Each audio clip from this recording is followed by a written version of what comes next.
क्या कह रही हो एमन? आहद तुम्हारे घर फरियाद से झगड़ा करने के लिए आया था? I don't believe it. जी अम्मी, अब तो मुझे सच में आहद पर गुस्सा आने लगा। नहीं, उस दिन भी तन्हा से बात बिगड़ते बिगड़ते बची और अब फरियाद से पूछने के लिए आ गया कि वो दुआ के घर जाकर क्या बात करके आई। फरियाद दुआ के घर गई थी? जी अम्मी, गई थी। क्यों? फरियाद का वहां जाना नहीं बनता? अम्मी, दुआ की दिलजोई के ख्याल से चली गई होगी। अब इसमें इतना हंगामा करने की क्या जरूरत है?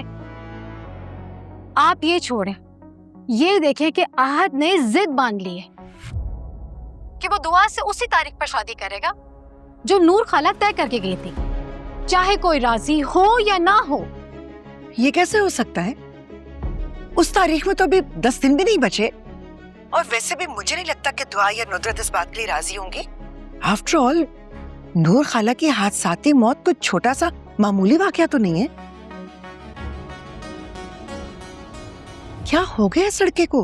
अब क्या सारे फैसले खुद ही करेगा? क्योंकि आपने उसको खुद से फैसले करने की आदत डाल दी।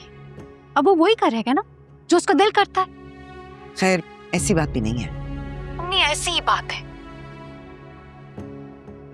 अच्छा, आप ये बताएं, दुआ की तरफ चक्कर लगाया आपने? नहीं, वो आजकल शोरूम पे काम जरा ज्यादा है तो मैं नहीं जा सकी। अम्मी, अब इस मामले को एक तरफ भी तो करना है ना।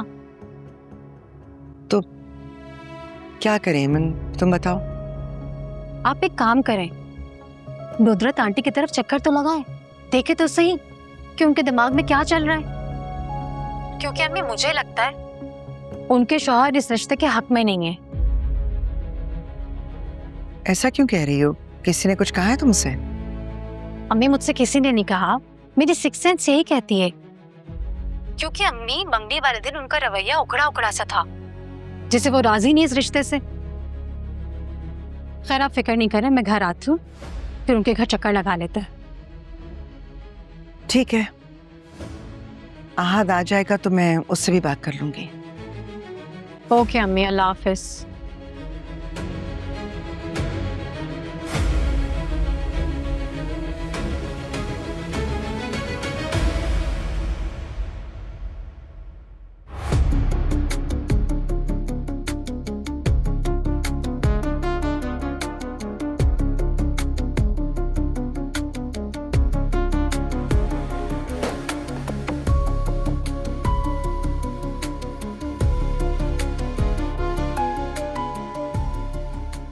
इन घपलों के चक्रों में ना तुझे अडियाला जेल भेजूंगा। कोई तेरी जमानत करने वाला भी नहीं होगा। ये दुआ की मंगनी की खबर आजर को किसने दी होगी? और इस आहद का तो पता साफ करना ही पड़ेगा, वरना आजर तो मुझे जीते जी मार देगा।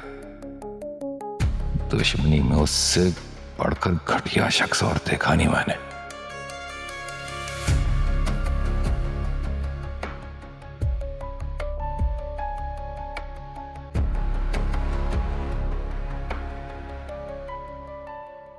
तबीयत ठीक है आपकी? हाँ, सही। जब से दफ्तर से आए हैं, कमरे में बंद हैं और काम किए जा रहे हैं। कोई परेशानी है क्या? हाँ, नहीं, परेशानी तो कोई नहीं है। काम में उतार चढ़ाव तो चलता ही रहता है नुसरत जी। आप बताएं, आपकी तबीयत कैसी है? दुआ नजर नहीं आ रही। कहाँ? कमरे में। क्यों? कमरे में क्यों? खुद को अकेला किया हुआ इसने, कमरे में बंद है। अम्मा से बहुत हिली हुई थी ना, उनकी जुदाई सह नहीं पा रही। हालांकि आहद के साथ भी गई थी, लेकिन फिर भी मूड वैसे का वैसे ही। मुझे तो समझ नहीं आ रहा अपनी बच्ची का क्या करूं। बिल्कुल मुरझा कर रह गई है। अरे नुसरत जी, आप क्यों परेशान हो रही हैं? अभी उसके वालिदैन जिंदा हैं, सलामत हैं उसके सर पर। हमारे होते वो अकेला क्यों महसूस करेगी? आप परेशान ना हो। मुझे लगता है कि खाला से किए हुए वादे को निभाने का वो वक्त आ गया है। और ऐसे वादा किया था ना मैंने कि हमेशा आपका ख्याल रखूंगा। दुआ को कभी भी उसके बाप की कमी महसूस नहीं होने दूंगा मैं। अब आप बेफिक्र हो जाइए, बाप बन के दिखाऊंगा मैं उसका। बल्कि एक काम करें, आप तैयार हो जाएं, आप डिनर पर चलते हैं।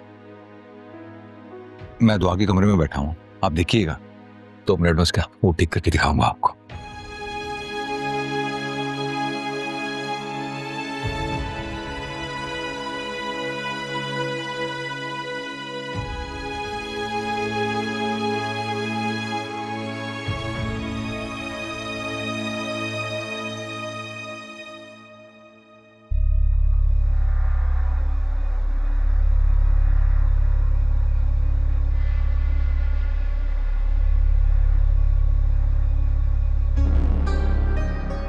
ये तौकीर को काम देकर मैंने गलत किया है। सारी गलती मेरी है जो मैंने उस जैसे जाहिल आदमी पे अंधा भरोसा किया। ये सारा मामला खुद देख रहा होता तो अब तक तो दुआ से मेरी शादी भी हो गई होती। 1 नंबर का निकम्मा और नाकारा आदमी है। जी सही, आपने बुलवाया। एक काम दिया था तुमको। सही, आपके हुक्म के मुताबिक सब काम कर दिया है सही। अब आपको कोई परेशानी नहीं होगी सही, उसको खत्म कर दिया है सही। बेवकूफ आदमी, उसको खत्म ही तो नहीं कराना था। तुमको वार्न भी किया था मैंने। सही, वो एक मसला खड़ा हो गया था सही, इसलिए उसको खत्म कराना ही पड़ा सही। लेकिन सही आप फिक्र ना करें, इम्तियाज को इलाका गैर भिजवा दिया है। सही, अगर बीबी सही आएंगी जब, तो उनको क्या बताना है? बीबी साई ने अभी फिलहाल यहाँ लौटना नहीं है, और जब तक वो लौटेगी तो मामला ठंडा हो गया होगा। मगर हाँ, वो अपने हिस्से की पूछगछ तो करेगी सबसे। तो याद से वही कहना जो मैंने समझाया तुमको, और बाकी मुलाजमों को भी समझा देना, अपनी तरफ से कुछ ना लगाते। ठीक है सही, ठीक है, जैसा आपका हुक्म सही। सही, वो बड़े सही की तबीयत कैसी है? तुम्हारी दुआ से बहुत अच्छे हैं। अभी जाओ यहाँ से, मुझे और काम भी है। जी सही।